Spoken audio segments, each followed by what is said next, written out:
ஒரு ஹிந்து கீதை தெரிஞ்சிருக்கானோ இல்லையோ, ஒரு முஸ்லிம் குரான் தெரிஞ்சிருக்கானோ இல்லையோ, ஒரு கிறிஸ்டியன் பைபிள் தெரிஞ்சிருக்கானோ இல்லையோ, ஒவ்வொரு இந்திய குடிமகனும் இந்திய அடிப்படை சட்டம் தெரிஞ்சிருக்கணும்.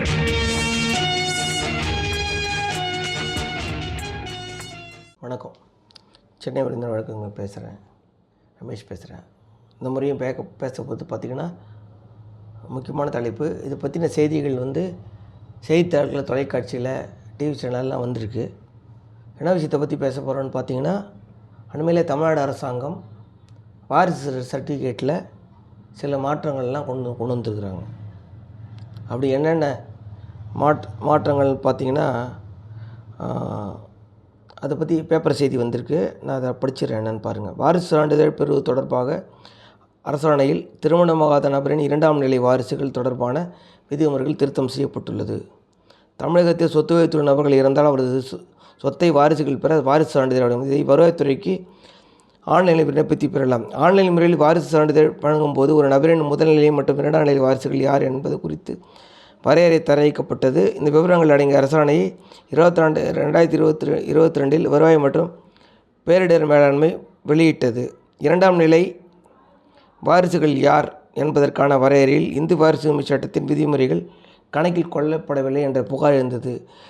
இது தொடர்பான வழக்கை விசாரித்த உயர்நீதிமன்றம் வாரிசு சான்றிதழில் தேவையான திருத்தங்களை மேற்கொள்ள உத்தரவிட்டது. இதன் அடிப்படையில் வாரிசு சான்றிதழ் தொடர்பான அரசாணையில் உரிய திருத்தங்கள் செய்து புதிய அரசாணையை வருவாய் மற்றும் பேரிடர் மேலாண்மைத்துறை வெளியிட்டுள்ளது. திருத்தங்கள் என்னென்ன சொல்லியிருக்காங்கன்னு பார்த்தீங்கன்னா, கணவர் இறந்தால் அவரது மனைவி, குழந்தைகள் சட்டப்படி தத்து எடுக்கப்பட்ட குழந்தைகள் மற்றும் பெற்றோர் வாரிசுகள் ஆவார். கணவர் இறந்துட்டார்னா அவருடைய ஒய்ஃபு, அப்புறம் குழந்தை, தத்தெடுக்கப்பட்ட குழந்தைகள் அவர் இறந்த கணவரோட வாரிசுகள் ஆவார்கள். மறுமணம் புரிந்த நபர் இருந்தால் அவரது இறந்த அல்லது விவகாரத்தை பெற்ற மனைவியின் குழந்தைகள், தற்போதைய மனைவி குழந்தைகள், தத்து எடுத்த குழந்தைகள், பெற்றோர் ஆகியோர் வாரிசுகளாக வருவர். ஆச்சுங்களா? திருமணமாகாத நபர் இருந்தால் அவரது பெற்றோர், உடன் பிறந்தோர் வாரிசுகள் ஆவார். திருமணம் ஆகாத ஒருத்தர் இறந்து போயிட்டார்னா அவரோட பேரண்ட்ஸு, அவங்க கூட பிறந்தவங்க அவருக்கு வாரிசாக வருவாங்க. கணவன், மனைவி, குழந்தைகள் இருந்தால் எஞ்சிய குழந்தைகள், தத்தெடுக்கப்பட்ட குழந்தைகள் பெற்றோர்களின் வாரிசுகள் ஆவார். குழந்தைகள் இல்லாத நிலையில் கணவன், மனைவி இருவரும் இருந்தால் அவரது பெற்றோர், உடன் பிறந்தோர் வாரிசுகள் ஆவார்.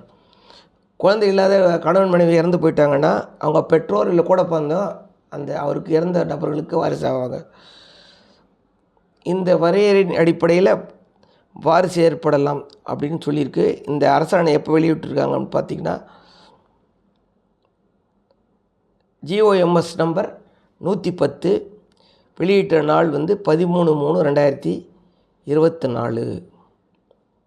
இதில் தமிழ்நாடு அரசுடைய வருவாய் மற்றும் பேரிடர் மேலாண்மைத்துறை இந்த அரசாணையை வெளியிட்டிருக்கு. நான் இந்த பேப்பர் கட்டிங்கையும் இதில் ஏற்பட்ட அந்த திருத்தங்கள் தொடர்பான இந்த அரசாணை நகலையும் நான் உங்களுக்கு டிஸ்கிரிப்ஷன் பாக்ஸில் கொடுக்குறேன். படித்து பார்த்து உங்களுக்கு தேவையான, கண்டிப்பாக இது இந்த வாரிசு சர்டிஃபிகேட் அப்ளை பண்ணுறவங்கள கண்டிப்பாக இந்த ஜியோ கண்டிப்பாக யூஸ் ஆகும்னு நினைக்கிறேன். ரெண்டையும் உங்களுக்கு டிஸ்கிரிப்ஷன் பாக்ஸில் கொடுக்குறேன், எடுத்துங்க. இந்த விஷயம் உங்களுக்கு பிடிச்ச லைக் பண்ணி, கமெண்ட் பண்ணி, ஷேர் பண்ணி, யூஸ் பண்ணி. நன்றி, வணக்கம்.